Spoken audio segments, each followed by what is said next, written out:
To be loved.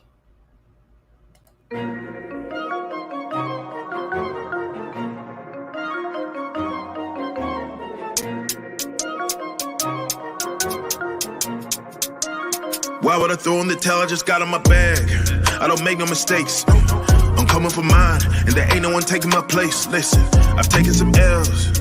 Yeah, that means I lived and I learned. Now I got some money to burn. Why would I throw in the towel? I just got in my bag.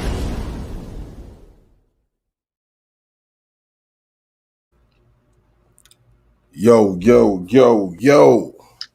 What's good? Welcome.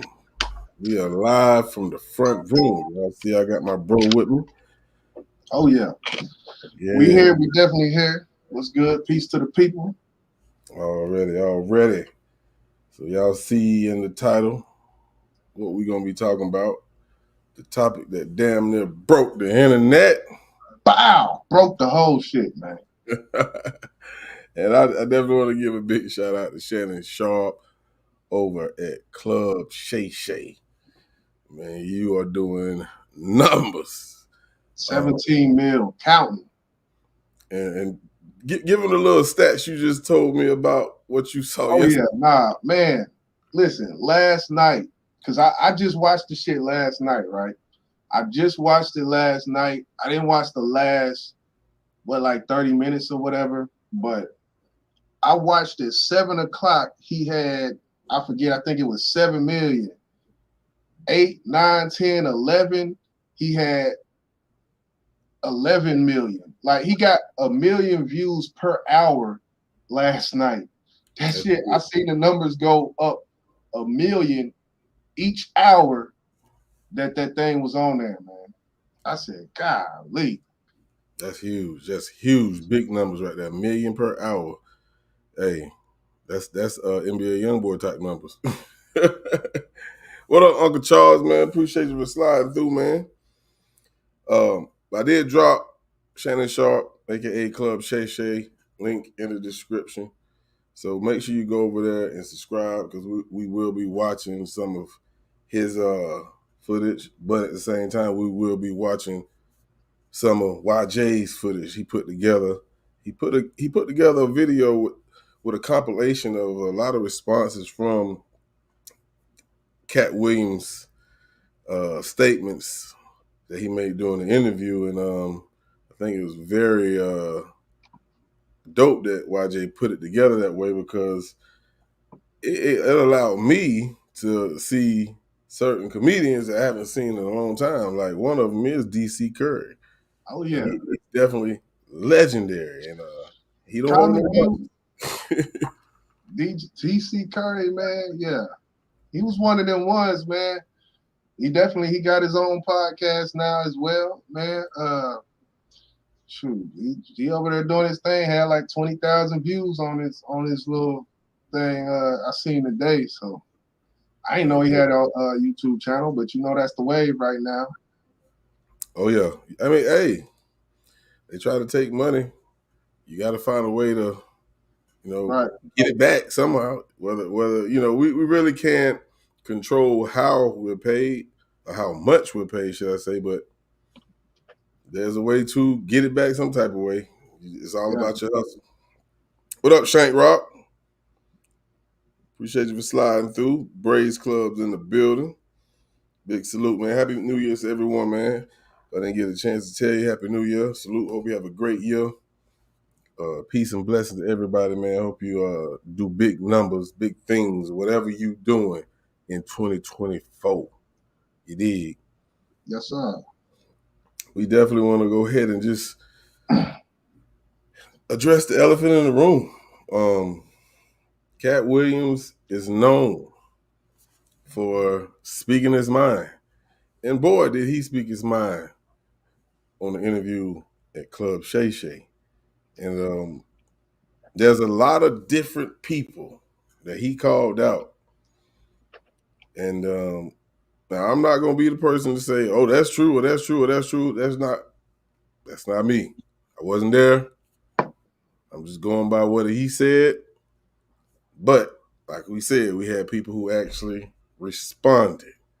So what we're going to do Do you want to go ahead and hit some of these response, or you want to go ahead and just jump on one particular one and go to the response? How you want to do this, man? We gonna do it.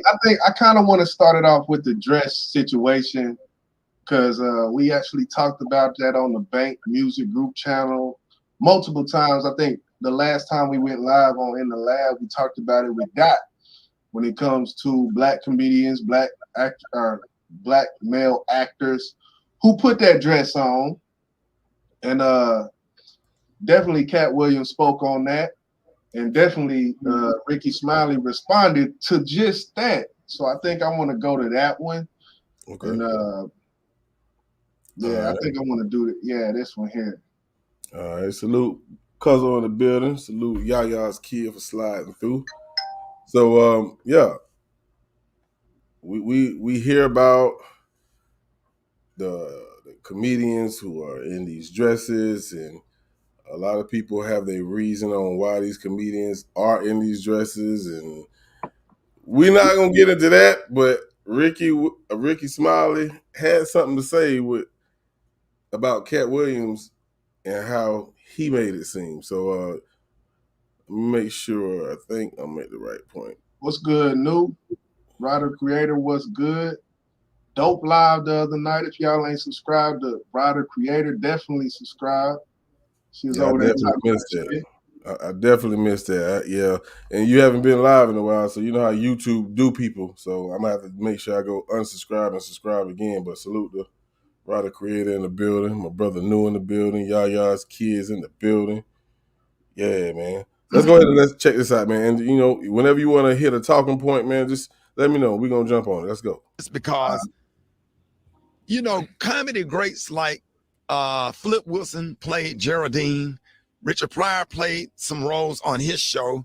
Jamie Foxx played Wanda. Martin played Shanae. I did Bernice Jenkins. Tyler Perry did Medea. It's a lot of comics and a lot of comedy greats that did characters for the sake of funny, for entertainment, for the sake of the laugh. And it has nothing to do with nobody's comfortable in the role. Nobody wants to put on a damn dress or comfortable in it, you know. That has nothing to do with my manhood being lessened for trying to play a role and trying to put food on the table for my you think family. Think that's true?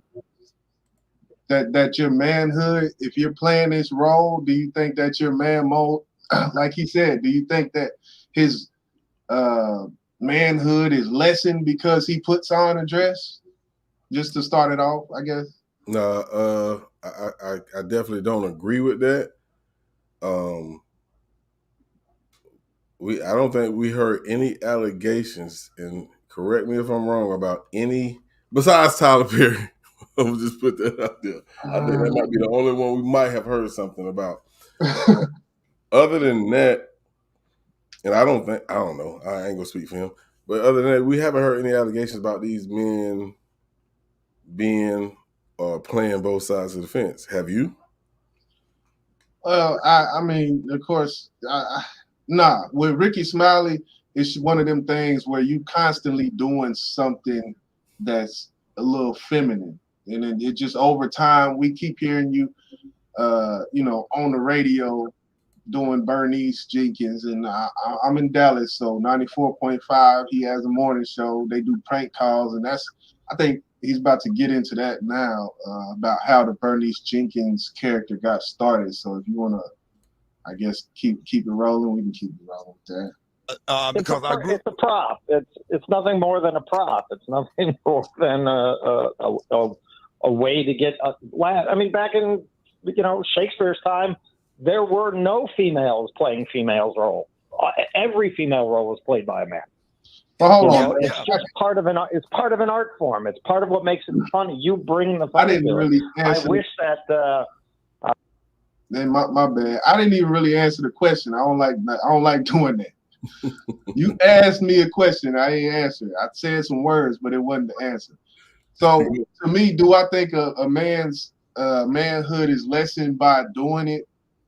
I feel like a man will not want to do it. A man will push back. Like if you really stand on something, like I just think there's levels of consciousness in certain men, and other men don't have those levels of consciousness where they're thinking about what did the effects and the cause and effects of continually playing a woman will do.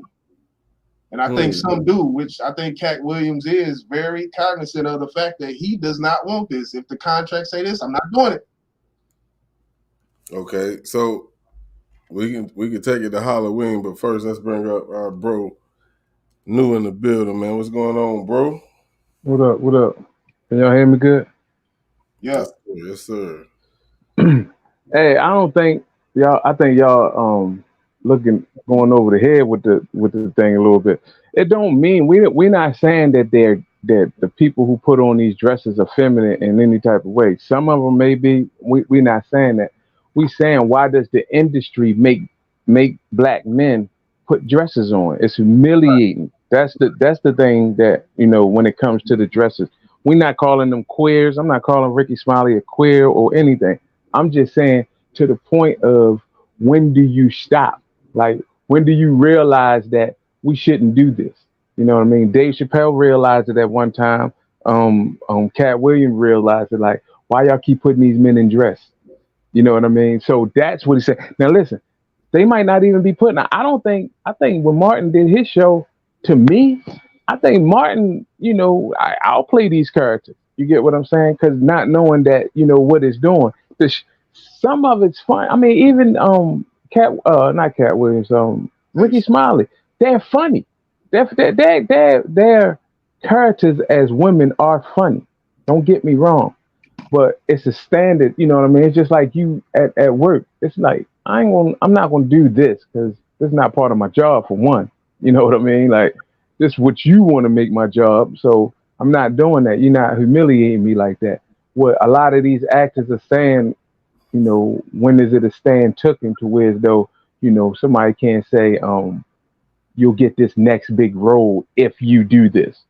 So that's what I think. He said he turned down 50 million 4 times because he didn't want to go through. You know what I mean? That's real, bro. When you hear these actors turning down $50 million, you gotta start thinking like it's something wicked, really wicked going on out here for you to be turning down this type of money. Well, I would say I understand what you're saying, and I know what you're talking about. I was just answering a question, and I think that's what Ricky Smiley is speaking on. I know about the humiliation rituals and all that type of thing, which I'm on. I'm not on this side or that side because I still feel like you don't have to do shit you don't want to. But I don't know how shit really works behind closed doors, so I'm gonna leave that there. But I get what you're saying. But I was responding to his question, and I think that's the same way Ricky Smiley is responding right now. So, New, I guess to the question that I just answered, which is, do you think? I think you basically answered it, and you said no. You don't think that it takes away from a man's manhood to do the thing. It's the whole. You're looking at the industry and what they're. It's still you still see clips, and I mean just go through it. You'll still see clips come around with them. Like, I seen the clip with Shaq with a wig on the other day. I was like, what? When did I see? When I missed that? I seen the clip with Shaq with a dress and a wig on. It just don't look. I remember that. I think too.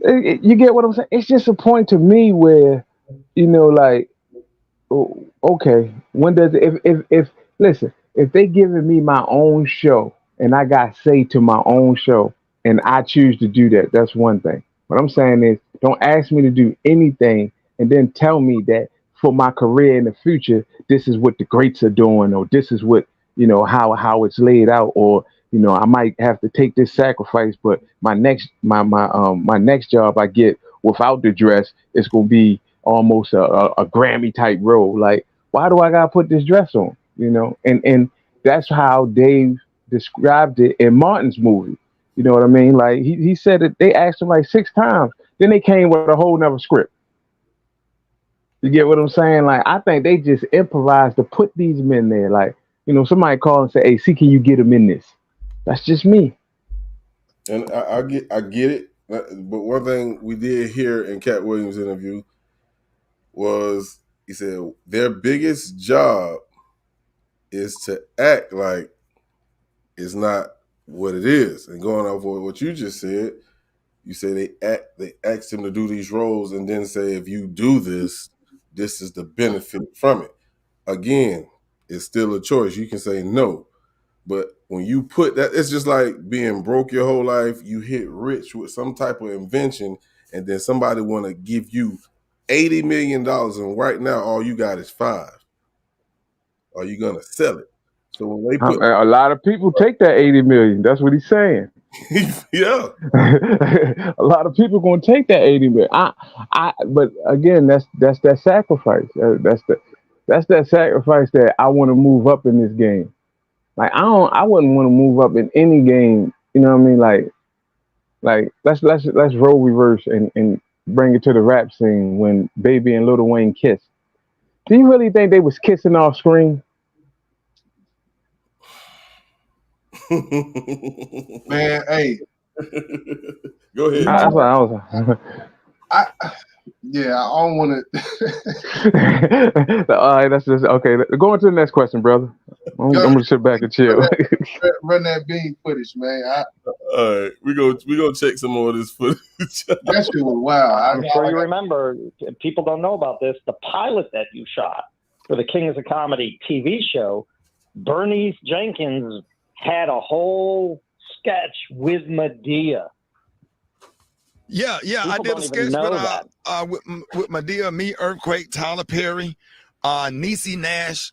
We did a thing called The Pew. It's supposed to be like The View, but it was a church-based version of The View, and it was just comedy great to see Bernice Jenkins, the character, and Medea. And I started off doing Bernice Jenkins doing prank phone calls on the Buck Wild Morning Show in Birmingham, which spinned into, hey, I think you should do a character. This would be a great character for this role. So we were all in our 30s, late 20s, doing what we had to do in order to be successful. Now that we are older, I'm comfortable in my job in radio. I'm comfortable in the roles hold that for a second. I get to do. And I just finished a phenomenal comedy special. So the statement about Ricky Smiley is not funny. He said in our early 20s, in our late 20s, early 30s, we did what we had to do. Listen to what he said. You can't get past that on me. We did what we had to do. That takes away from it's your choice. Yeah, and he's finna say something else that further and that's when I was gonna stop it. So y'all keep that in mind with what New just said, because I was like, damn, boy, he finna hear what I don't want him to hear, but it's real. Y'all check this out. I've been sold out since '97. I gotta unpack this podcast because Katt made a comment where he said, "That's Wait a minute, that's what you're talking about? He said I've been sold out since '97. No, it got cut. Oh, okay. It got cut. I think I used it late. It was later on in the. Yeah, I forgot. He just cut it up for us to get the different responses. But I got you. I can't remember what he said, but it went along with what you're saying, or should I say implying that's actually true, because you know how I feel. I'm not saying it's not no evil shit that goes on behind closed doors, because I truly feel like it is. Because I feel like Diddy is one of them evil motherfuckers. But again, y'all know how I feel about life. It's a choice. And I feel like when he said I had to do, if I wanted to get that bag at that moment, I feel like I need to go ahead and take this road. That's how I feel. Yeah, and well, what he went into, because I think I remember what you implying when he went into, because after he did do that, he went into the whole bag about my family. Right. And what I had to do for my family. So that definitely, we don't know the full what was going on, but both of y'all have kids. I don't have kids, but if you're in a situation where you have an opportunity and that opportunity is going to allow you to do things for your kids or your wife or your family, with all of this Black consciousness and humiliation and what people are going to say about you, will that be in your mind, new, whenever you're making this decision? If it's a choice between peanut butter and jelly or Olive Garden, like I think in your earliest stages, like we talking about this now, but in the earliest stages, you're vulnerable, bro. Like you don't know, you're just trying to make it on.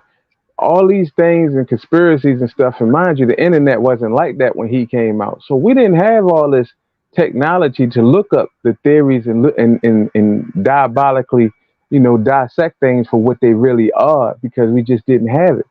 Some people might have, some people that had a computer in their home in the '90s, and access to the internet, but it's still, the web wasn't the same. Like, not like it is now, where you could just Google anything. You hell get no. what I'm saying? So in most of these early careers, most of them, it's like almost like this. I get it. I'm not mad at none of these brothers. Like, that's let's get that straight up. I see the evil, but I'm not mad at none of these brothers. I think a lot of these brothers been duped. You know what I mean? Like, don't get me wrong. A lot of these brothers been duped into this. So And as you said, when you're at that age, 25, you're not as conscious of things as when you're 40 exactly, years old. you right. I That have is definitely right. I have to, I guess, consider that as well. And when Ricky say, what did he say? Bernice Jenkins started off on a radio show, in which you had a radio show, you could be in your pajamas doing that character. So Exactly. kind of, I think, I don't know, but No, notice he said that I was doing the voice first, right. and then somebody said you need to put a skit to this, or you need to put a person to this. So then he created the character just out of playing. That's just prank calls. Is just me calling your phone disguising my voice. I can sound like whoever I want. I can sound like Boss. I can sound like YJ, or I can sound like a female. Sound like Ryder Creator out there. You know what I mean? Because I don't want you to know that it's me. You feel what I'm saying? So if I'm gonna call you, my acting come in like, you know what I mean, you owe me some money, or you ain't pay your taxes yet, or however you want to do it. You ain't coming in there on your regular voice. So I get that. But when somebody say put a character behind that, you know what I mean? In a young age, they're at least looking at it like, to me, like, oh, we already got him. So Let that's me easy.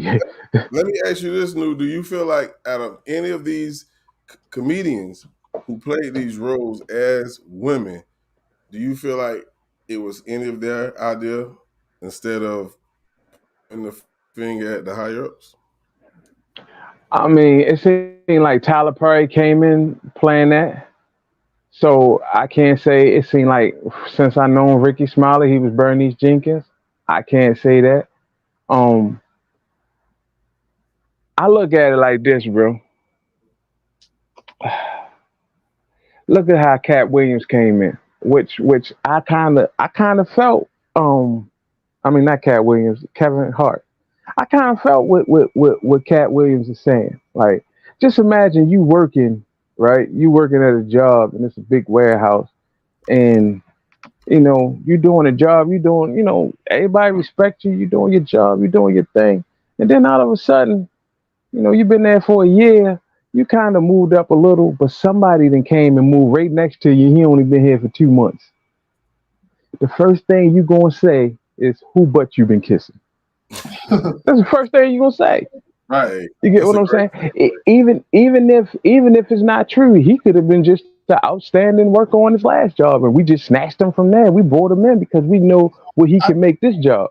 I But think, go ahead.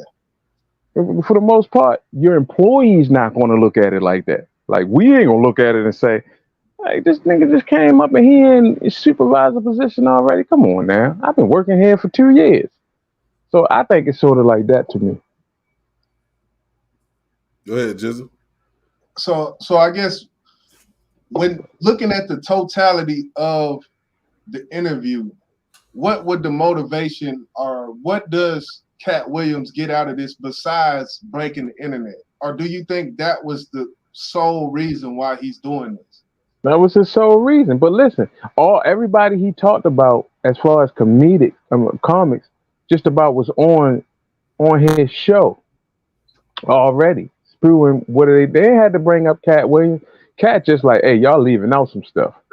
Right. You know what I mean? Katt already had beef with these cats. He already don't like these cats. And they are, and each of them know it. You know what I mean? They know it.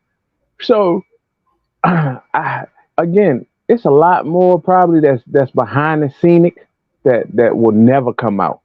You know, Katt Williams said he was paid not to talk about stuff. That's one thing that got me. When you paid not to talk about stuff, oh yeah, you know. I ain't gonna lie. I seen the Gary Owens clip. Did you see the Gary Owens clip about what he said about that casting couch? Yeah, I seen it. I watched Gary Owens. I did.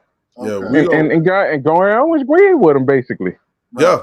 Yeah. We finna play that now because going off of what you said about kissing, I ain't finna kiss nobody, but that's what I took from what Gary Owens saying. So we gonna play a little bit of his clip.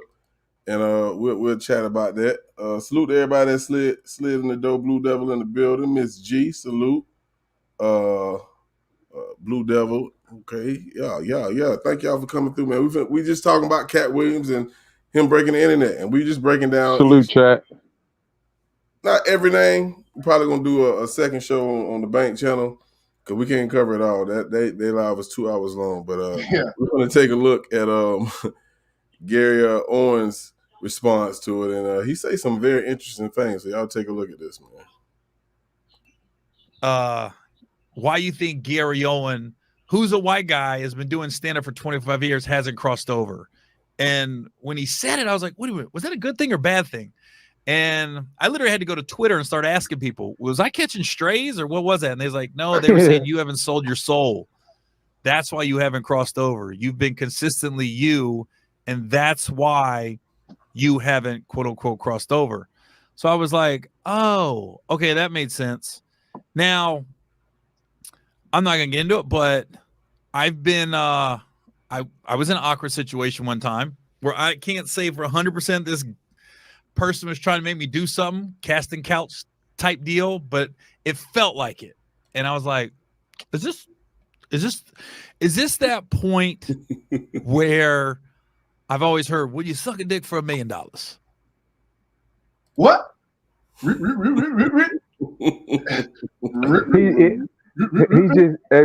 just using that as an analogy, bro. Yeah, we know that. I know that. Okay. What he's applying to is what the guy was wanting him to do. I think it was a kiss. Well, regardless, whatever. Yeah, I think it was just kiss a man on screen. Pretty much that's the analogy to me that he's using. I think this man wanted him to do something. Yeah. No,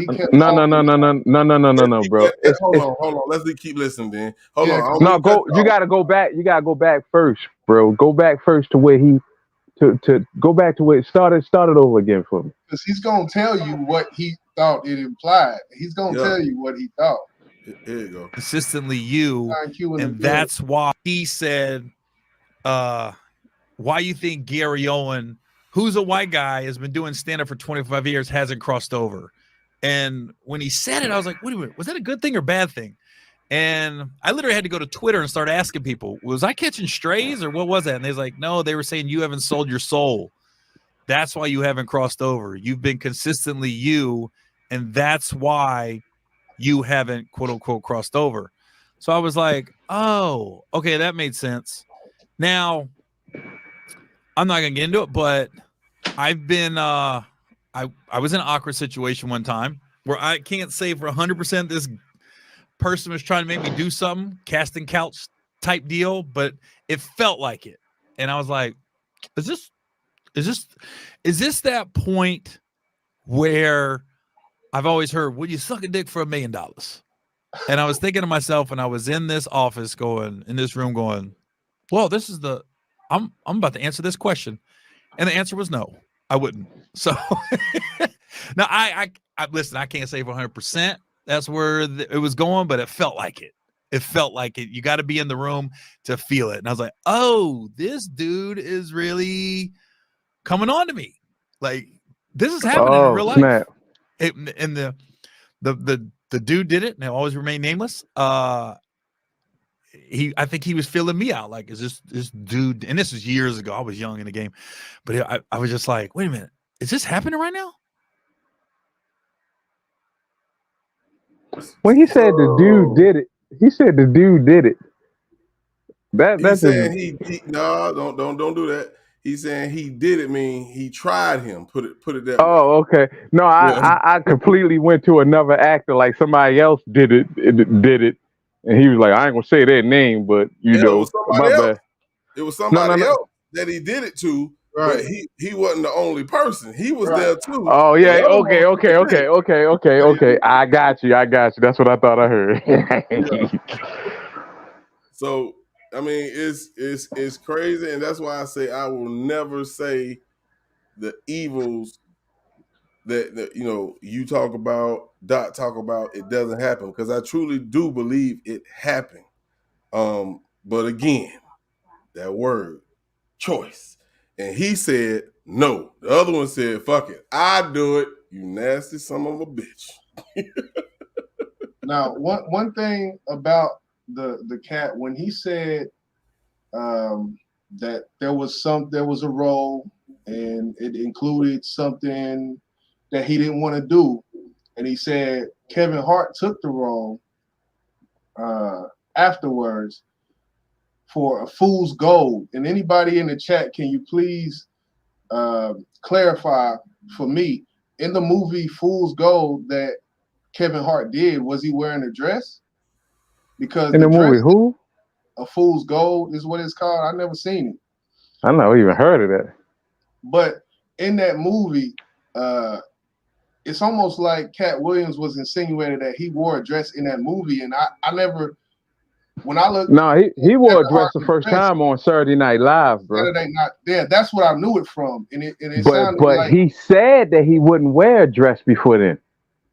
Now, before Saturday Night Live, he said he wouldn't do it. Right. That's how we knew they got him. But he did it on Saturday Night Live. He did it on the worst. He did it on the worst. I mean, do you know how many? Now, just listen. When you on Saturday Night Live, right?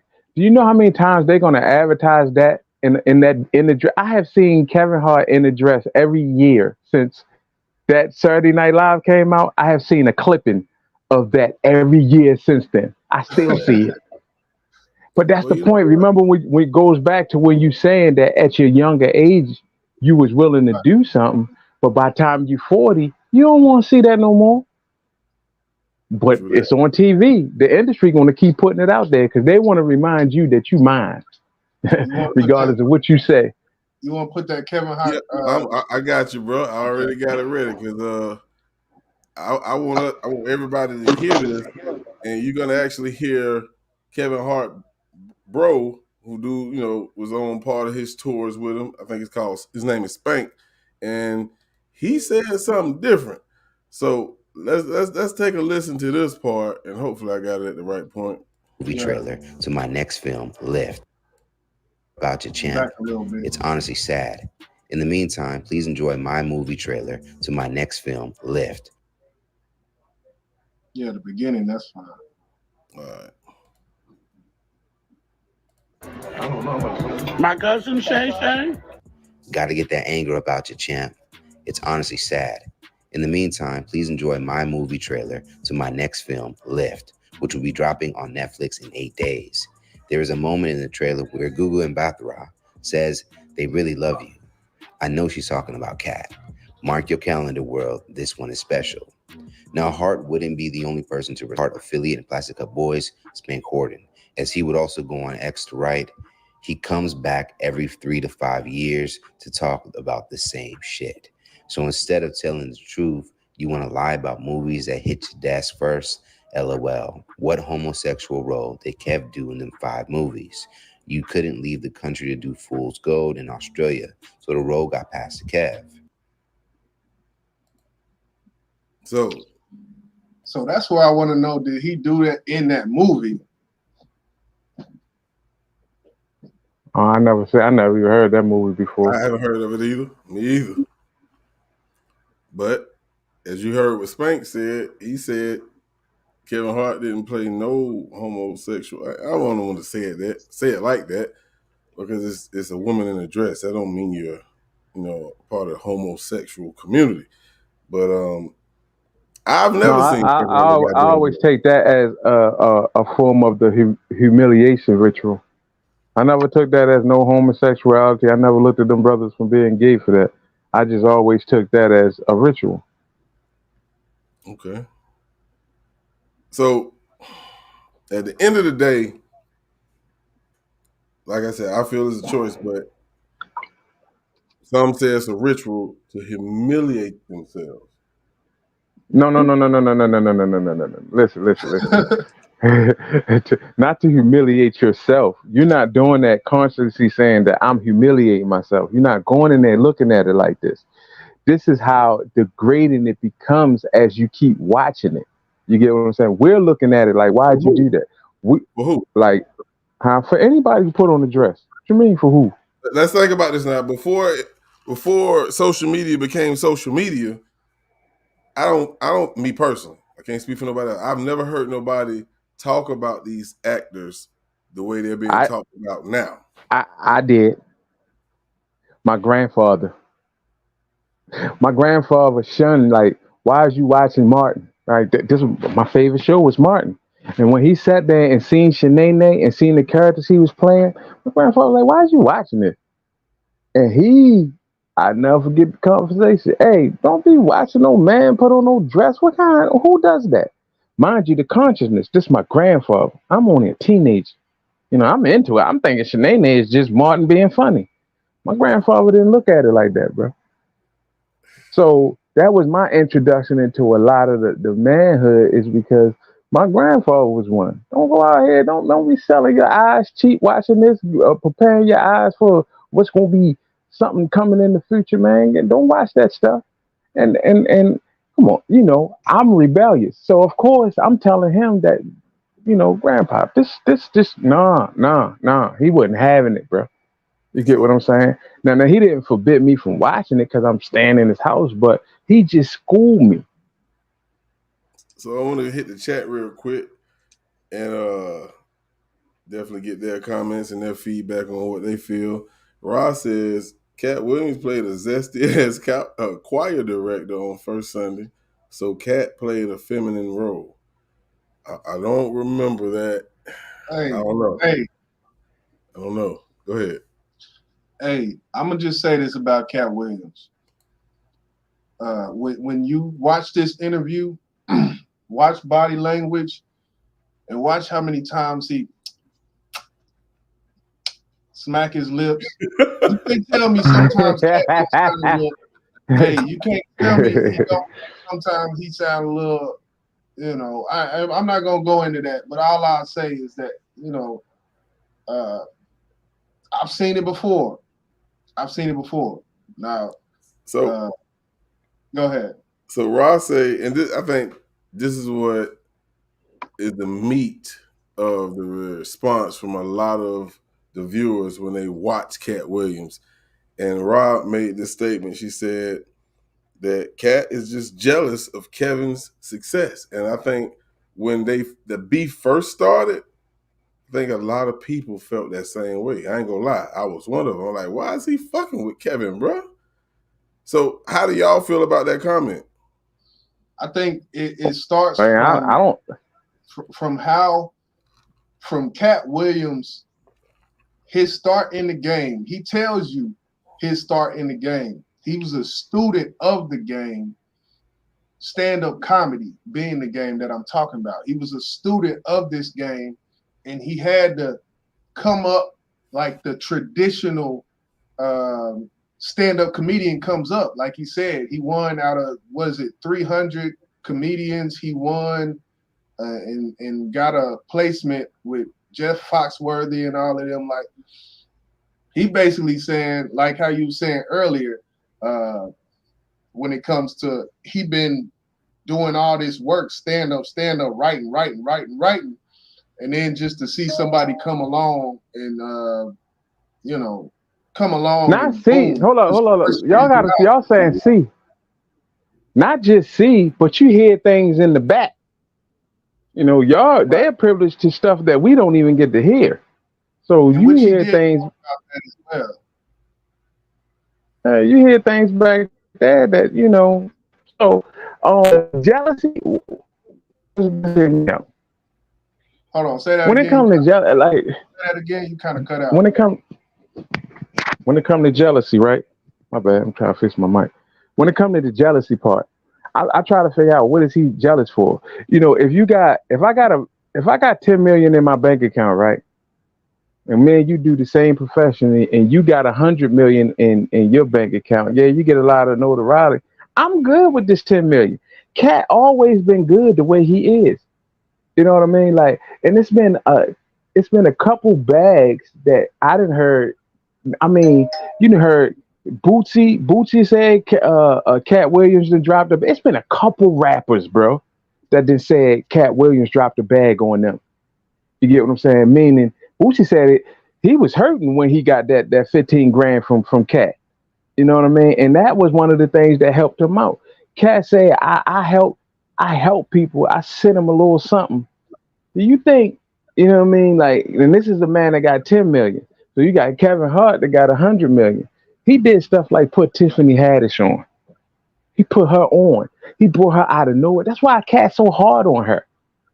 Because of what she did and who she sucked off to get on.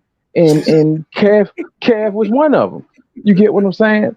So he found that like on Twitter. Did you see her tweet? Oh man, you gonna love it. You gonna love it.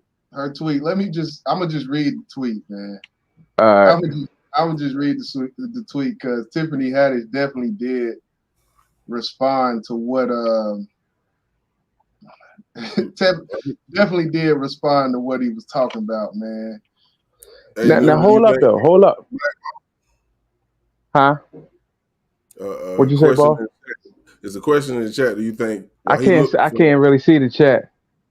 I'm from the X. Blue Devil want to know, do you think that Katt Williams been blackballed? Do you think that? Katt Williams been blackballed? He been blackballed, yeah. Why he denies that's it? Yeah. Okay, why he denies it? Yeah. So she said, I'm not mad. She say, I'm not mad. I just wish he would get his facts right about me. Dang, I guess I will send him a reminder text. Are we sure that is Katt Williams? He looks a lot like Charleston White. Oh, that was funny. That was good. That was very good, Tiff. Wow. Mm-hmm. Hey, I want to get into that. Was good. I want to get into this segment of YJ video too because it's refreshing to me to see this brother up here because I haven't seen him in so long. I don't know if y'all remember DC Curry, man, from Comic View. I love this guy, man. And he say some things, and I take what he say to heart and at face value because I feel like he, like you said, Jizzle, he has no fight in this at all. He's friends with Katt. He's friends with, what was the other comedian? Steve Harvey. Steve Harvey. Y'all take a listen to this, man, because he keeps it all the way a book, man. Y'all check out. Honestly, I think he actually leans his rapport with Katt is a little more than it is with Steve. So when he mentions Katt Williams and then mentions Steve Harvey, listen to the tone of his voice, how he says Steve. Yeah, and hell, just watch him. It shows everything. Yeah, he let him have it. Where do you stand on interviews like that, DC? Where people? Well, Katt, my friend. Yeah. Katt, my friend. Steve Harvey is my friend. Yeah. Steve is, like I've said on the show before, he's very sensitive. I talked to Katt Williams after him and the Steve Harvey blow up. And I said, Katt, come on, man. Because I'm going to tell you the truth. Actually, when Steve and Katt were going at it, okay, so he's giving it kind of saddened me, man. Because before that, the rappers would go at it amongst each other. Comics, we always had our beef amongst ourselves. All right, pause it right there. I think that was the first time it was right. done out in public. Katt Williams. So that's one thing, and he brought up an analogy that you used earlier, New, when you brought it to music and how rappers are competitive. And the thing about it is, to me, this is my opinion, music and comedy is two different worlds. I feel like they can't be compared, man. They can't be compared. Comedy is definitely much more competitive because you're on that stage with that mic alone. There's no producer, there's no engineer, there's no quality control that you got to deal with. When you go on that stage as a stand-up comedian, it's you versus the world, and it's not like that in the rap game. So that's the only thing I want to say when I hear the analogy of comedy. They're both competitive, but I feel like the comedic world, stand-up especially, because this is a very niche talent that these brothers have, and all of them do have talent. I don't care if you say D.L. Hughley not good as them. D.L. Hughley is a talented brother. Steve Harvey, he has talent. He knows what to say to what crowd. So I just wanted to throw that in there. All right. We're going to continue. Don't forget, Katt Williams got beat up by a 12-year-old. Versus Damn. Steve Harvey. So I was talking to Katt, and I asked Katt, I said, come on, man, what's going on? And it's two sides to every story. But Katt's explanation was, he was in a mall one time before we did Next Friday. Katt was in Next Friday. Right. And he was just a working comic. He had two sons. They were in a mall and they saw Steve Harvey. Steve Harvey was on Steve Harvey's show at that time. His son said, that's Steve Harvey. Katt said, yeah. Sons wanted to go up and ask Steve Harvey for autograph. Katt told him, go ahead. This Katt story to me now. Okay. The boys went up. Steve Harvey, to make a long story short, rejected him. Big time. They came back to Katt. They said, he told us, he ain't doing none of that. And the boys went back and told him, Katt Williams, my daddy. And supposedly, Steve said, who the fuck is Katt Williams? Which at the time was a good question. Katt told his boy, don't worry about it, come on. Fast forward a year later, when Katt has come to be the Katt that we know him. Yeah. Steve was having trouble selling tickets in Detroit. They added Katt to the show, turned it into Katt versus Steve Harvey show, and Katt went out and just ripped a hole in Steve's ass. So that's Katt's side of stuff. Yeah, basically that's how it was. He said he's the reason why Steve Harvey stopped doing stand-up. I don't know about all of that. So that I'm just saying what he said. Yeah, in this interview, show. So that does co-sign what the story that Katt Williams has been telling for years about this happening, which I guess there's no footage of it. I don't know, but it's something that I've heard about, but I haven't seen it physically. That I guess they had some kind of comedy battle or something, or they both went on the stage one after the other, and Katt Williams shut the building down type of thing. So that does co-sign what Katt did say in that sense. I mean, it's a difficult position for me because I respect both of them, not only on the talent, but on what they've been able to achieve. And you can argue about the talent, but you cannot argue about their achievements. Both of them have done extraordinarily well. Bo P and I went out. Katt had called us, and Katt was living in, was it Swanee, Bo P? Brazelton. And Bo P went out and spent a day with Katt. And Katt said, DC, I want to talk to you. And Katt stood up at his house and talked for 7 hours straight. Didn't sit down. And some of it made sense. Some. 7 hours. And he had an opinion about straight. Everything. And he said, DC, what you think? And he said, but before you tell me what you think, let me tell you what I think. And you may not think what you think no more. And when nigga finished talking for about 2 hours, he said, now what you think, DC? I said, nigga, I don't even remember what the fuck the question was. But he's my man, but he did a revealing what have you, with Shannon Sharp interview. And apparently, I haven't watched the whole thing. I watched about 20 minutes of it. And he said some controversial shit. Yeah, he did. Why do you think he has this hostility toward certain people? Because there are still a lot of comedians. You in think this it's field. hostility or you think it's reality? I think Katt. I mean, they both can be the same. Confidence also can be mistaken as hostility. Somebody who is overly confident, I feel like Katt Williams knows that he's an intelligent individual. He writes all of his own stuff. He produces all of his own. Oh yeah, you think he writes all of his own stuff? That's what he says. What he said. Uh-oh. That's what he said. He doesn't write all this stuff. You know, you knew I was gonna stop it right there, right? Man. So, and me and Jizzle have deep conversations about these type of topics behind closed doors, and one of them came up with R&B artists, and does it water down the artist's success being that they don't write their own music? No. And, okay, so great. I'm glad you responded. Does it water down any of these comedians, which I'm assuming you probably gonna say the same thing when you find out that they don't write their own shows?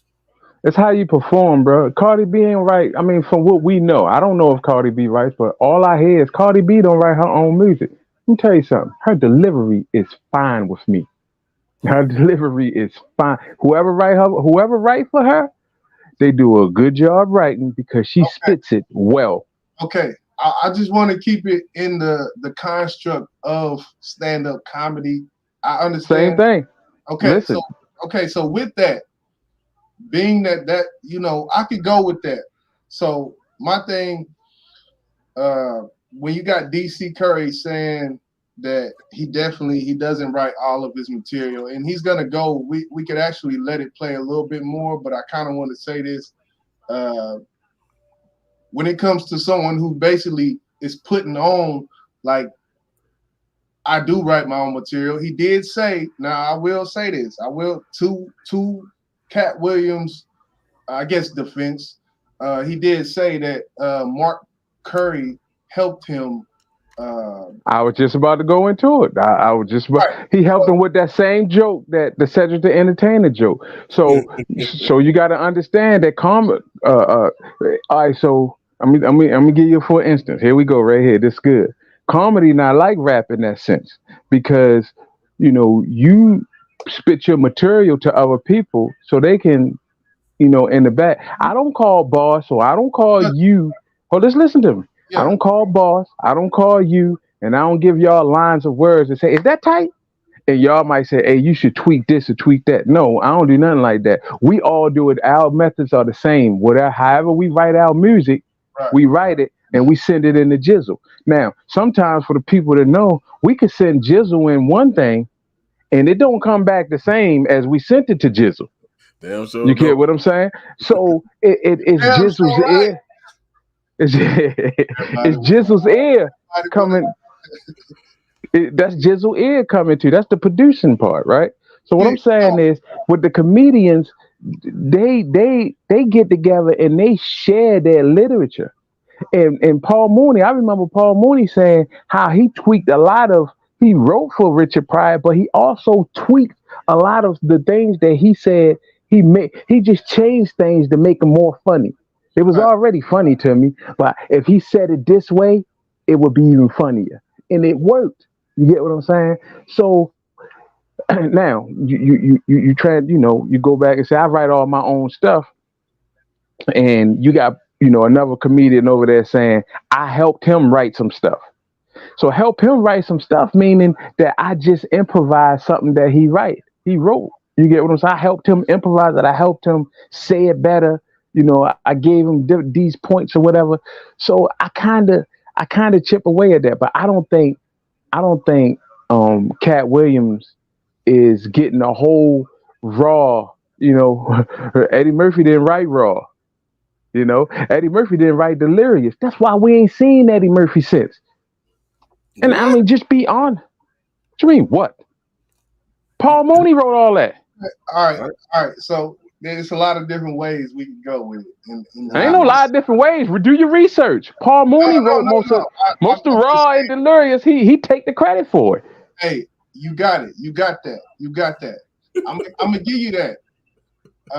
And it actually, it's not when you say that, it reminds me of battle rap, because battle rappers have sparring sessions. They get on the phone, they spit their bars that they about to do, and exactly they get feedback. Same thing. So when it comes to Katt Williams, because I'm trying to keep it on this, trying to keep it on Katt, man, because that's the topic at hand. Hey, you good, man? You good? One thing that Katt did say, he was talking about the character of Money Mike. And boss, I think you know where I'm going. Yes, I do. The character of Money Mike, which he said he procured, he made this. This was his vision. This character of Money Mike, and you know, it's black folks in the building, right? You know, salute to all the races, and you know, if y'all have followed culture historically, but there's a character called Superfly, and for some reason, Katt Williams did not mention Superfly when he talked about Money Mike. But if you put up a picture of Superfly and a picture of Money Mike, guess what? Okay, that's where he got Money Mike. It's Superfly. No. I'm about to jizzle. Hey, I'm about to jizzle you on this one, Jizzle. Oh shit. Listen, he didn't make the character Money Mike. That's not what he's saying. You going over the head of what he's saying. All right, listen. He auditioned for Money Mike. Money Mike was already the character. Cube already had that. What he did, listen. What he did was improvise Money Mike only had a small part in the film. By the time he was finished, he did so good, Cube had to keep adding parts to him. That's how good it was. That's how he came in to advertise the part of the pimp when they first outside the store.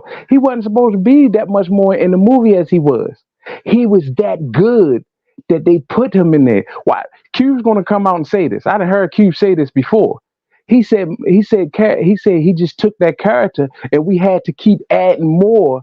Because it's like you want to see more Money Mike. That the whole bathroom scene, I think that was the last. I think those two scenes were the only scenes you was going to read. I don't even think that was in there, bro. Cube explained this. How he didn't.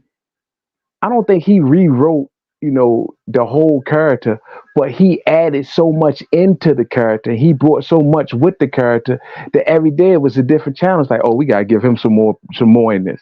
I don't think Money Mike was supposed to be in the movie, but like a couple scenes, and then it goes on because Cube was always the one that was, it was always Cube and Smokey or Cube and Day fighting the villain.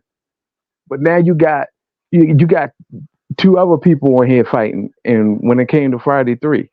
So I think he improvised most of what wasn't there in the beginning, because remember, he went out for the part and he got the part, and if Ricky Smiley saying I went out, I'm not going to say Ricky Smiley didn't go out for Money Mike. I'm not going to say that. He said it was 201 people. Ricky Smiley could have been one of them. How did Katt Williams know Ricky Smiley wasn't one of them? All right. So by him getting the part, right, and Katt Williams getting the part, they switched Ricky to another part. You understand that what they present in front of you is one thing, but then they let you be yourself at the same time. So everything you might rehearse and record the first time is all on script. And then they say, all right, let's do another one, the same take, but y'all just go ahead and do it the way y'all want to do it and see which one is funnier. And then they chop and screw them up, you know what I mean? Just like Jizzle do when we send him the music, he chop and screw it up to make it all. I'm not talking about his performance at all. I'm talking about when he was talking about the look of Money Mike. He went into the wardrobe, he went into the hair. Miss Young says he said he watched Pimples and developed the character. When I looked at Superfly and looked at that, it looked like Superfly to me. When did Superfly come out? The 70s. Like that was what Superfly. That's the whole Curtis Mayfield did the soundtrack for the Pimp movie from back in the day. So, okay. What I'm saying is, to me, that's just what it looked like. I mean, you know, as far as during the interview, the way he was saying it, he was making it look like this was just all original, you know, like this was just all me, and I immediately thought of Superfly. Hey, Ross say Mark, which you know what she's speaking of, helping Katt is different than having writers. How you feel about that? Curry. Right, yeah, Mark Curry. Yeah. Leonetta said he was okay. We read that. Pimps. I'm sorry. Okay, autocorrect. All right, so we know that comedians, I guess, get help, and like she said, it's different from getting help or getting advice from having a writer. I agree with that. It's totally fucking different. It's just like you said, Nu. Hey, I said this here. You think I should switch this up? Like, we don't do that. But if that is done, I don't find no problem with that when it comes to comedians. Right. As a artist, when you're doing music and you're writing your music, if you say something, it should come from here. How it comes out is how it comes out. Now, like you said earlier, Nu, you love Cardi B's flow, her delivery. Yeah, she got a hell of a delivery. But if somebody is writing it, to me, she's not a great artist. She's just somebody who can rap what somebody gave her. What happened? Why is that not a great? That's just like saying that you know. That's like saying that these comedians aren't great comedians. That's like saying Eddie Murphy not great at. He wasn't great in Raw. He wasn't great in Delirious. Huh? Who writes your rhymes? That's becoming too real, bro. You got to understand. This is entertainment. Like, listen to what I'm saying. Listen to what I'm saying. If boss, if you sent me 6 songs that haven't been done yet, right? You just listen to these. I ain't even messing with these, and I listen to your songs and I tweak them, I rewrite them, and I send them back to you. It's kind of, you know, different, of course. But are you going to take my credit and say, or are you going to say, I don't get that, bro. I don't get. I think niggas is and I don't even know how to put the words to what I'm trying to say, but it's becoming a fact that listen to what I'm saying. Even with rap, y'all take rap as being real. Rap is entertainment, regardless of how you look at it. Rap is entertainment. It don't take nothing. No, it don't. Yes, it does, bro. No, it depends on how you accept it in your mind, bro. If you if somebody out there saying, I'm a killer this, I'm a killer that, I'm a killer this, and then you see him and he's all peaches and cream, you know, are you going to say, I can't listen to his music no more? I don't listen to that type of music no more. Anyway. No. Listen to me, bro.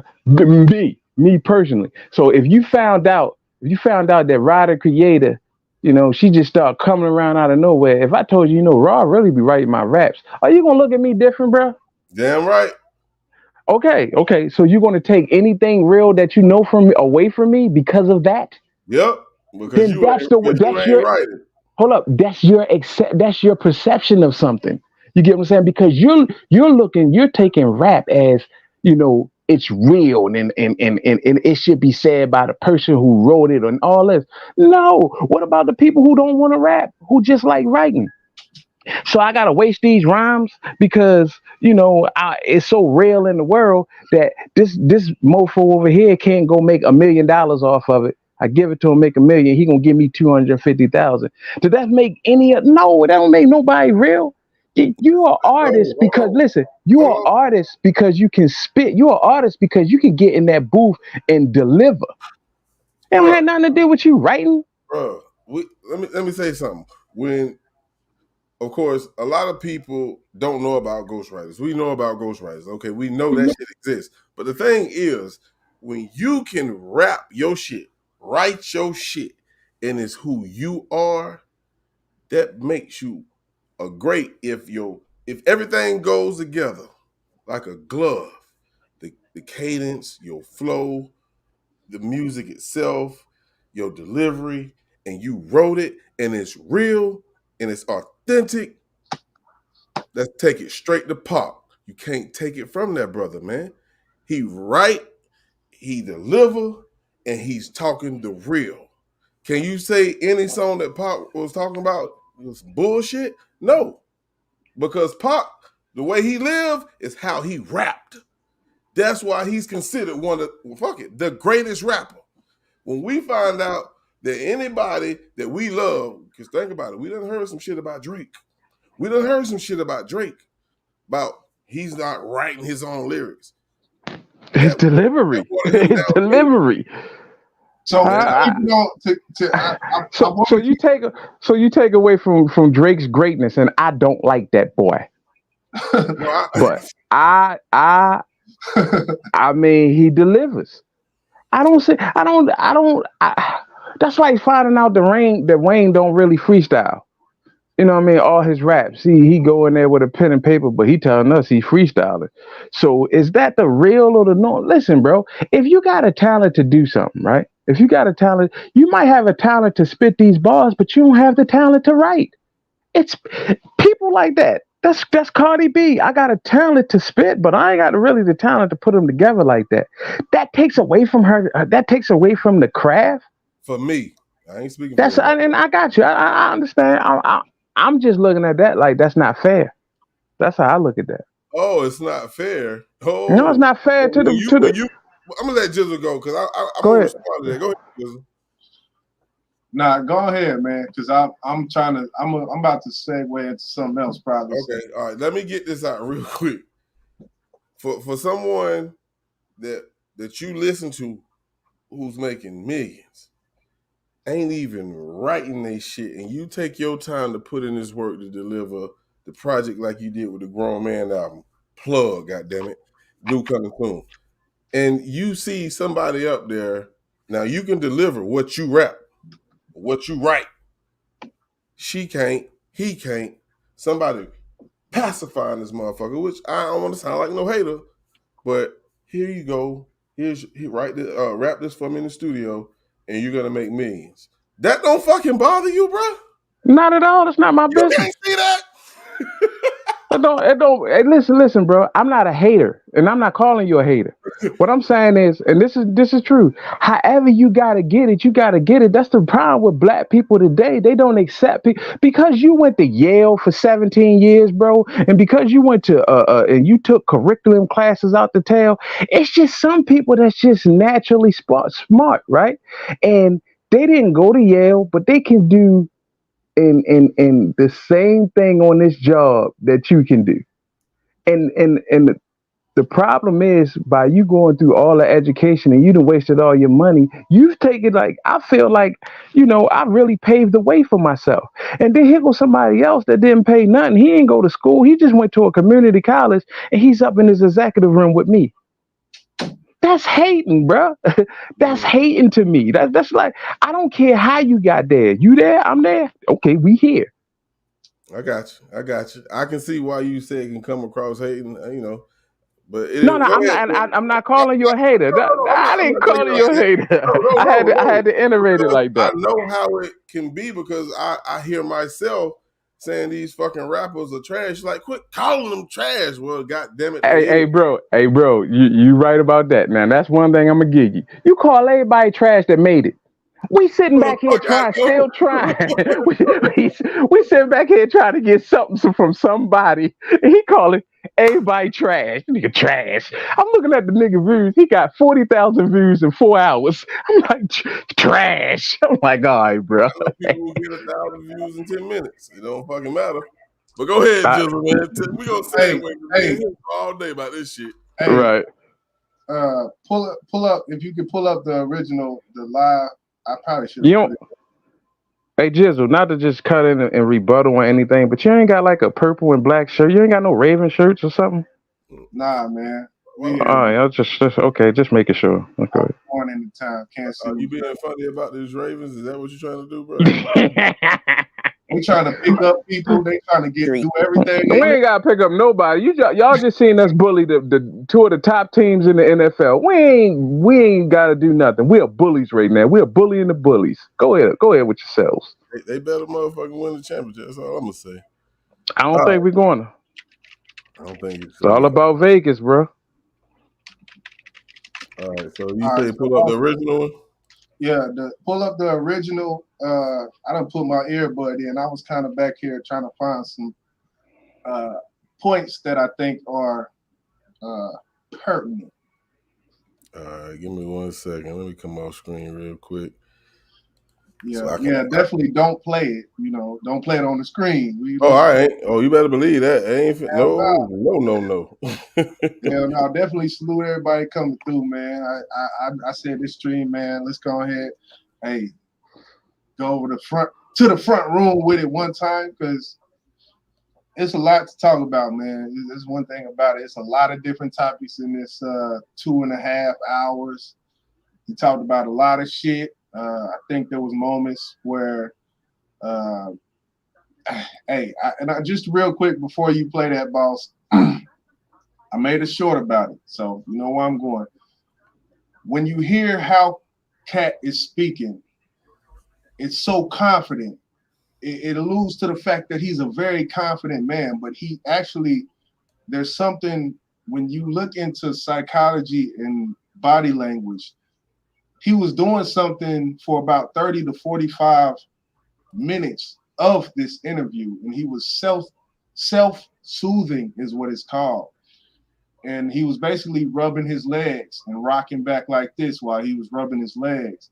And I kind of look into body language sometimes when people talk. This clip isn't about that, but I just wanted to throw that out there, that this body language definitely it shows inner nervousness, it shows anxiety and not being sure of yourself is what basically it shows. And it goes back to genetics as a kid. When we're crying, our parents rub our backs, they rub our, it's a soothing, self-soothing thing that people do whenever we're unsure about ourselves, that kind of soothe us. So I just want to throw that out there, because he's talking big shit, but his body language didn't add up with it for about 30 to 45 minutes of the interview.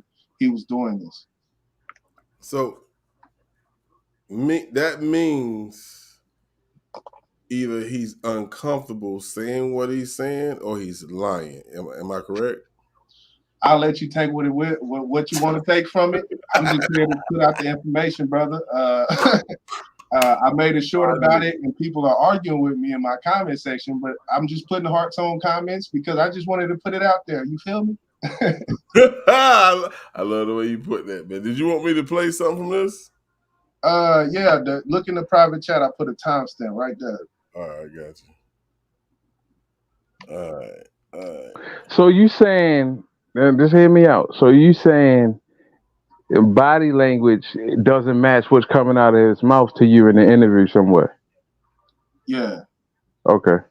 That's basically all I said. And the comment section is beating me up. They hit me over the head with Fred Flintstone stones and shit. Now I'm taking them. Bow. Oh shit, you got me, goddamn it. But nah, I was just throwing that out there. That's all I wanted to do. The video didn't have to be no more than 58 seconds. All right, so I'm gonna cover up the screen, and I think I got it where you said okay. So hopefully this is the right point. Wait a minute, how you gonna cover up the screen? We ain't gonna be able to see it. And I was thinking the same thing too, Lou. Well, nah, that's why I said that was just me just filling in space. I think you can play. Bro, I done seen so many people playing this stuff, bro. I think you're safe, bro. What I'm saying is, this is not. I don't even know if he's doing it here. That was 30 to 45 minutes that I noted that he did it, but I don't know. This is talking about his words. This ain't got nothing to do with his body language. Okay, well, I started like 7 seconds earlier. But yeah, you ain't got to play the shit. We didn't have it. No, hell nah. We finna listen to this shit. Well, no, I'm saying we ain't got to watch it on the screen. We don't have. Oh, I see. He said you ain't this part. He ain't talking about the body language. He just wants you to hear the content. I got you. Right. Because I don't want the screen to go black on the people. I got you. All right. I'm pretty sure we can use it though, bro. Everybody's using it. Well, we're gonna listen for right now. Let's go. Okay. 10 times a piece. I watched your set 10 times of you performing whoever you were, and then I counted how many laughs you got every time you did these amounts. About 30 seconds. Yeah, maybe a minute. It don't matter, but yeah, he kind of getting into it right there. But I just want the context to be right. All right, this is about 30 seconds right here. Oh, okay. Same here. Same here. Cool. But here's the thing, though. Even as an offensive player, they might let me ad lib once I get a couple of years under my belt. They wouldn't let me ad lib as a rookie. That was your first movie. I told you the conversation in my first movie, just because I am committed to laughs. The only way I made it past those 300 comedians, I didn't tell you this. What it required is I had to watch all 300 comedians 10 times a piece. I watched your set 10 times of you performing whoever you were, and then I counted how many laughs you got every time you did these amount of minutes. So if you told me this comedian and told me he did 30 minutes, I could tell you that he got 26 laughs in that 30 minutes because I had done the numbers on everybody. So I didn't just say I was funnier. I knew I was funnier than the comic you liked, and I could tell you how many jokes funnier I was, because that's how we judge stand-up. You do 15 minutes, I do 15 minutes. How do I know I'm funnier than you? Because you got 6 laughs and I got 16. I'm almost 3 times better than you, low-key boy, but I'm never gonna tell you the formula. So you gonna keep just going out there telling jokes, not understanding that psychologically, the audience by 10 years is convinced that I'm funnier than you. They just don't know why. Because I'm putting out more content, better. I had Terry Crews on here. He said at the time that you did the... So I wanted to play that because that's, to me, and boss, you as soon as I brought it up, you kind of felt what I was saying. I kind of want to see what New thinks about this, because what he's talking about is the number of jokes in a certain amount of time versus the number of laughs. And he's basically saying he's a better comedian than all of these guys because he gets more laughs than these other comedians get in this set amount of time. So, and he did pay homage to Dave Chappelle in this interview. And I thought it was weird because Dave Chappelle, he's not a joke one-liner.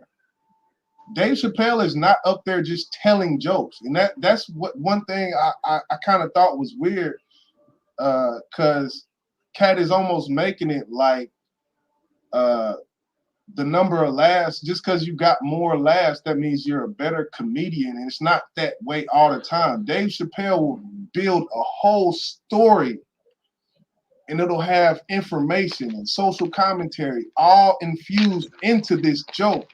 And when he hits his haymaker, it's gonna hit 10 times harder than all of those little jokes. So there's different styles in comedy, and I think even with him being in stand-up comedy, he's saying, just because I can joke and get laugh, he's not, it's almost like he's not seeing that there's different styles to it. No, I think you're missing the point a little bit. All right, so I say he ain't listening to them comedians getting these 6 laughs and 16 laughs. This is when he was coming into the game. I'm thinking that's how he explained it. This is how I would judge how funny I am. Right. Because I'm going to see who laughs and how you mean, for him to even say that to me, that's almost genius. I can't even calculate how he's doing that. But I can look at it as an equivalent to like this. Listen, it's 4 of us in the group, right? 4 of us. At one point we had 6, right? And all 6 of us was doing our independent thing. Now, any one of us could have looked at it and said, all right, when one person put out a single, who get the most numbers on them singles? And then you could say, all right, So let's see who got the most people in who got the most subs. And then let's just break down who get the most views on that song. That don't mean that the song trash. That don't mean that the song not good. That don't mean that somebody's better than you. Maybe everybody didn't get to hear it yet. We don't know. You get what I'm saying? But that's how I looked at what he was saying in comparisons to. We don't compare. We don't do that. You know what I mean? But as you coming up, as a younger comedian coming up, trying to find your niche, trying to find out, why am I funny or whatever. You find a way to try to compare why. And I think that's what he was explaining. That's how I took it. Like he's explaining, like, this me coming up, I had to figure out why I'm funny. So this is how I looked at things. Mind you that the brother is smart, but even though you're smart, sometimes you can say dumb shit. That's true. It is what it is. So with that same comparison, because when Jizzle brought it up to my attention, I immediately took it to battle rap. You ever watch the battle rappers who actually build on the end bar versus the battle rapper who is gunshot or whatever y'all call it, gun bars all through that, bah, bah, bah, bah. But you have that one battle rapper who's taking you through a journey. Hey, bro, that's how different the game is, because everybody can't do what everybody can do, and then you can always find one or two people who can do it all. You get what I'm saying? Right. So that's why I was saying, like, it ain't like I don't think either one is better. I think there's two ways to skin that cat. Right. But he's making it like he's better just because he can get more jokes off in a smaller amount of time. I mean, listen, bro. Come on, that's just the man in the man, bro. Yeah, you ain't gonna sit there and say you trash against nobody. You better than everybody at what you do. Right. That's just we probably more humble and we give each other props because first off, we probably been listening to each other our own stuff so long that we want to hear something else. So of course we big each other up, and then it's a thing of, I don't know about y'all, but when I get a song and I'm ready to write for my song, the first thing I'm thinking is, what Boss think of? What YJ think of? What Crucial think of? Yeah. Because I don't want to think nothing like them, but I want to come harder than all three of them. You hear what I'm saying? Y'all my competitors when we turn in songs, and y'all don't even know that. But this is how I treat it. You get what I'm saying? That's my niche. That's how, to me, I stay great. Because I compete with whoever. You know what I mean? So it's like I'm not biased. I just get it, bro. I get it all the way around the board. He ain't. I don't think he's funnier. I mean, I don't think he's less or more funny than Dave Chappelle. I think they're all funny the same. You know what I mean? Even Eddie Murphy. He only did 2 stand-ups from what I've ever seen, and his acting career from then. Hold on. Let's cut the shit now. We not gonna act like stand-up comedian versus movie comedian is the same type of comedian. Now, no, we're not. I do want to give Katt Williams is that, yeah, when it comes to stand-up, you're not gonna tell me if you put Kevin Hart and you put Katt Williams on the same stage that they're gonna be equally funny. So I will say that the movie funny, Kevin Hart is movie funny to me. Tiffany Haddish, she movie funny to me. Like, Tiffany Haddish wasn't a stand-up comedian, bro. Tiffany Haddish we seen her first stand-up. We seen it, and it was horrible. It was horrible. She made people laugh, but it was horrible. It didn't. And see, a comedian that's been doing that, and then I can understand his gripe against her. You get what I'm saying? Now, do I think she's fine as a woman? Yup. Do I like her as an actor and how she play these dumb roles, or even smart? I like her. You get what I'm saying? But I'm not, like, again, it's hard to be funny. It's hard to be funny doing stand-up and in movies. Some of these dudes can do both. Now I keep bringing up Eddie simply because Eddie never did at the Raw. He never stood up again. He never did anything.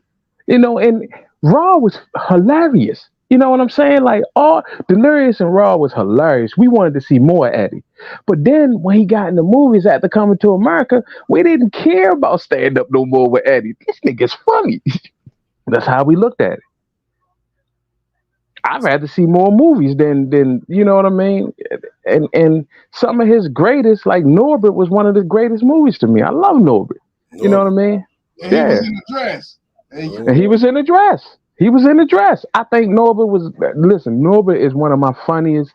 As far as funny movies, that's probably my top 3. Norbit. So I'm coming up on an hour and 30. Man, stop looking at the time. Man, listen here. You over here in the front room, nigga. I run this room, bro. You understand me? So you know what? I'm gonna go live after this and call it the back edition. You ain't gonna do shit. You gonna go live at 4 o'clock in the fucking morning. 5:55 in the morning. I'm not even home, bro. I can't even. I'm actually at mom's house, bro. I'm on the phone. That's why I didn't even cut the camera off.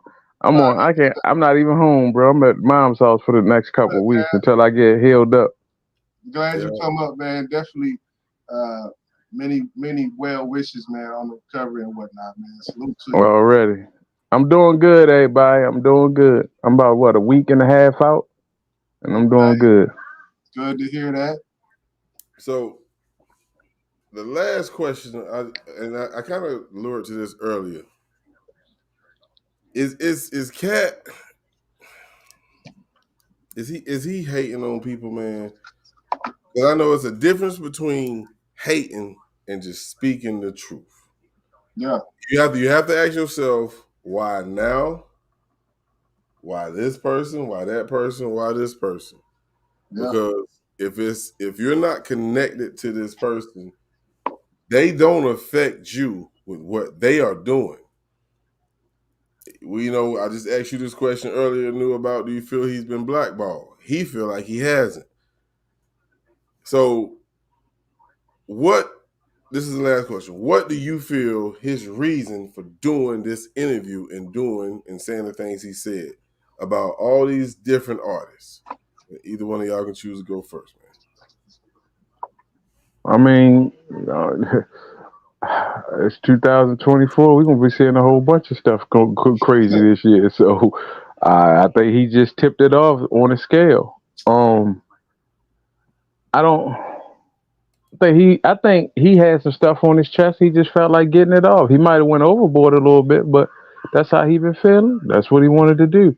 And he found a platform that he knew he could be real at. You see the numbers on that joint? Yeah. Shit crazy. Bro. Crazy.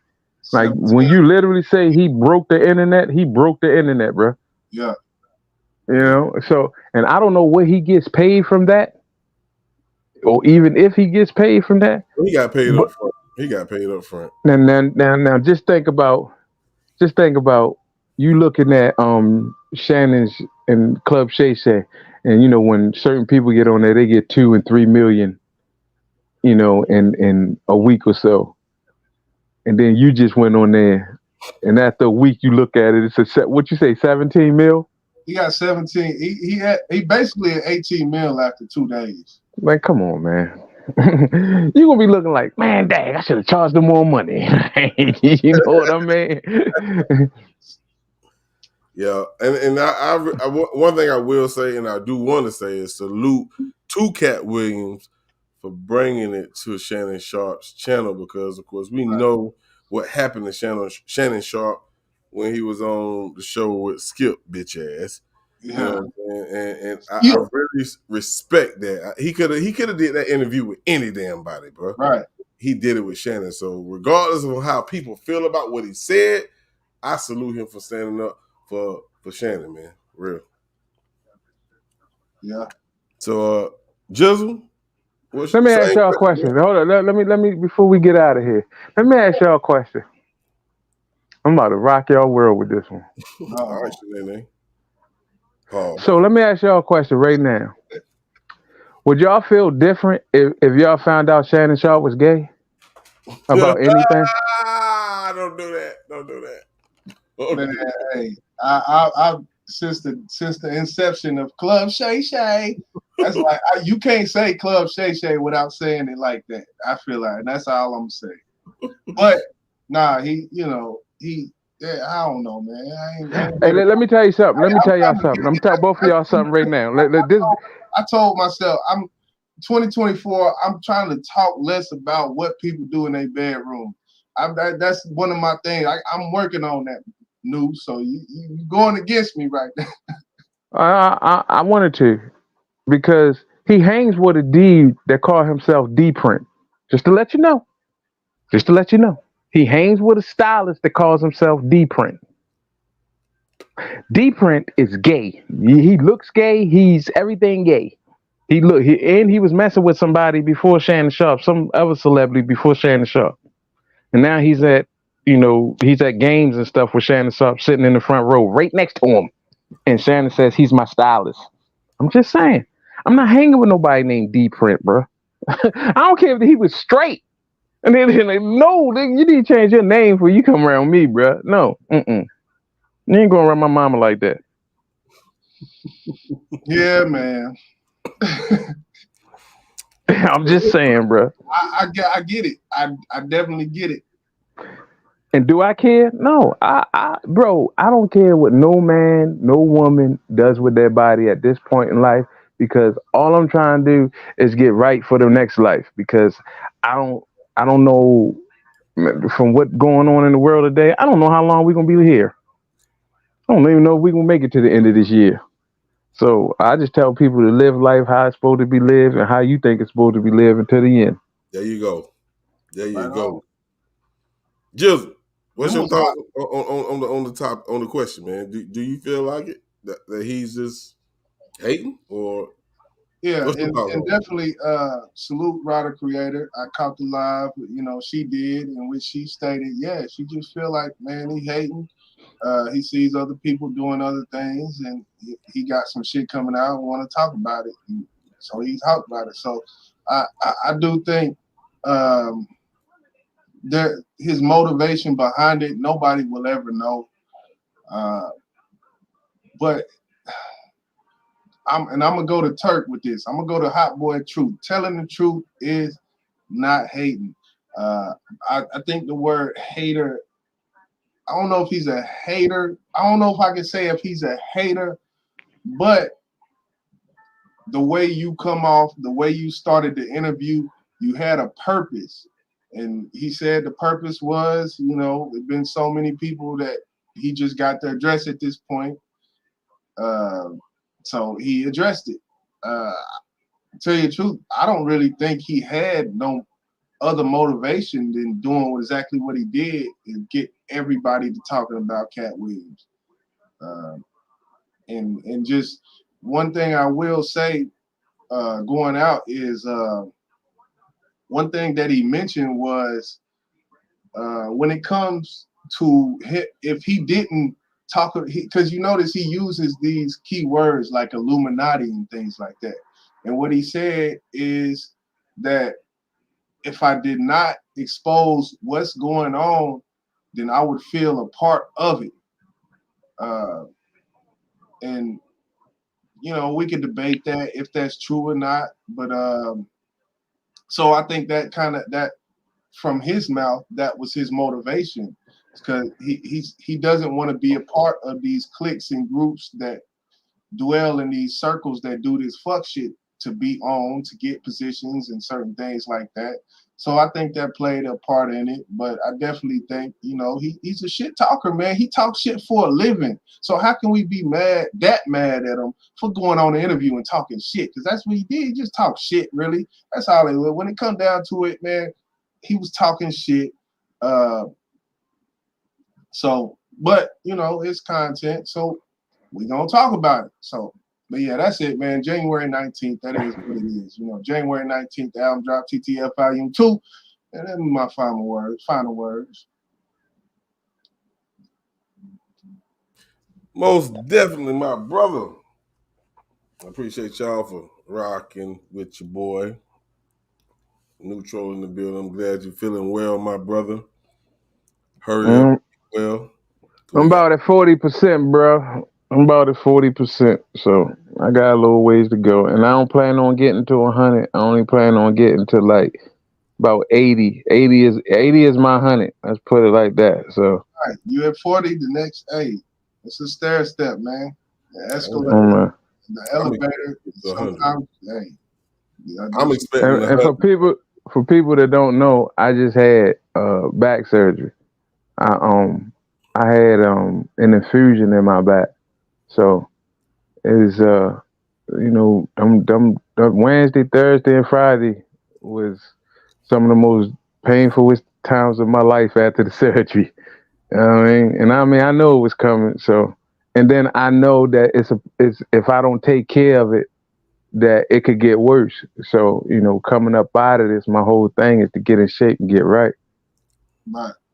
Absolutely. And look like Boss when he was.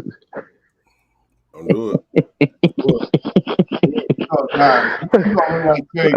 I would just say look like Boss when he was number 22. That boy Boss. Hey, I played in Baltimore, Morgan State, same place. I wish I'd have knew back then. You want to hear something crazy? I'm going to tell everybody this. Boss sent me a roster picture and said, find me on this picture. And I really looked when he sent. And I said, I can't figure it out. I ain't even saying nothing. And about a week ago, I scrolled up. I was going through his messages because I was scrolling up, deleting, because he told me, like, you probably got too many messages, delete some of them. And I come across that picture. And I opened it. And I just went through every face I seen, bro. And when I got down to this one face, I said, you number 22. Hey, let me tell you what the motherfucker said. I said, how you figure it out? He said, I just put the ugliest motherfucker on. I said, I look like the ugliest light-skinned dude on the team. That's all. Fuck you, man. My dog. Nah, man. Hey, I appreciate y'all for coming up, man. And already. We'll be back soon, man. Be looking for YJ, man. Truth Forum Volume 2 coming. Yeah. Soon. All right. You understand me? And I don't give a fuck if I'm on the bank page, I'm on my page. You expect me to go out with my shit. Nah, man, I'm going out with my bro shit, man. That's how I am, man. We see y'all on the next goddamn in the front room. Let's get it. Go ahead and drop it on them. Just what we finna play, man. You know what it is. There ain't no question asked, man. Okay, well, shit, definitely much appreciated, man. We about to listen to a song, watch a video called Black First Nigga, man. It's what's happening, man. It's the Civil War going on. Chris Rock told you about this in 1999. He told you about it. Black First Nigga. And we out, bitch, man. Live from the motherfucking front room. We gone.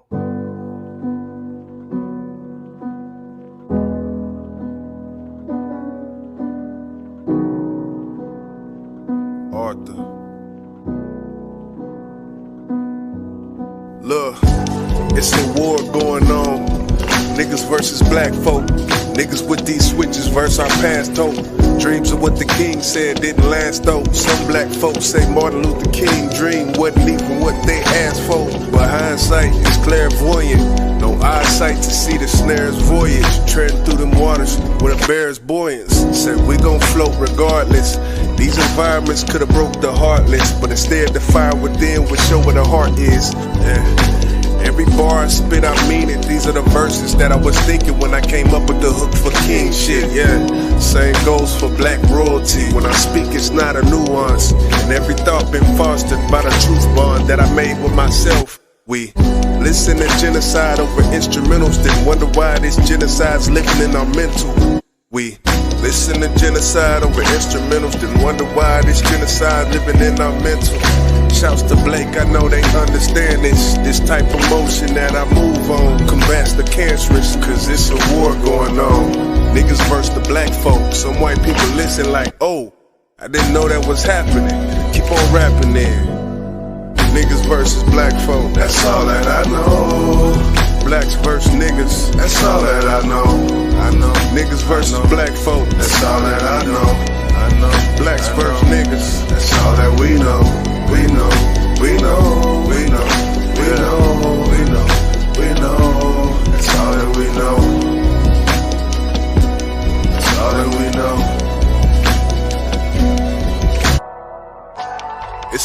going on, two ways of thinking. And if you talk like this, they say you preaching. Well, let me preach then. And I take that badge. They say I'm a conscious rapper, cause I don't talk about gangster shit. That ain't that bad, not to me. That gangster shit ain't got us nowhere, but it did get us in the same locks and chains we used to wear before the smoke cleared. They turned the whole prison into a business, then they what? Put nothing but us off in this shit crazy. The numbers are staggering. The money's the catalyst that twisted the knife after the dagger was in. If this is life now, then imagine the end. Yeah. If this is life now, then imagine the end. Look, if this is life now, then imagine the end. Niggas versus black folk. That's all that I know. Blacks versus niggas. That's all that I know. I know. Niggas versus black folk. That's all that I know. Blacks versus niggas, that's all that we know. We know, we know, we know, we know, we know, we know. That's all that we know. That's all that we know. Yeah, it's a war going on. I put my fist up like Jesse Owens, the polar opposite of Donald Goins. That's my point, I'm trying to get y'all to see. We got the same skin tone, but it's two sides to that leaf. And trust I know, both with strange fruit on that tree. Billie Holiday, spoken through me. Really all we wanted was peace. Too many deceased, just wanted to cease. They wanted to be blood, they wanted to see crib. All of this foolery, misguided unity, divided you and me. Had to get this off, my chest had been way too long. Cause it's a war going on. It's a war going on.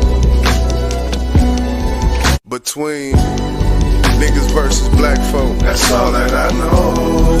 Blacks versus niggas, that's all that I know. I know. Niggas versus black folk, that's all that I know.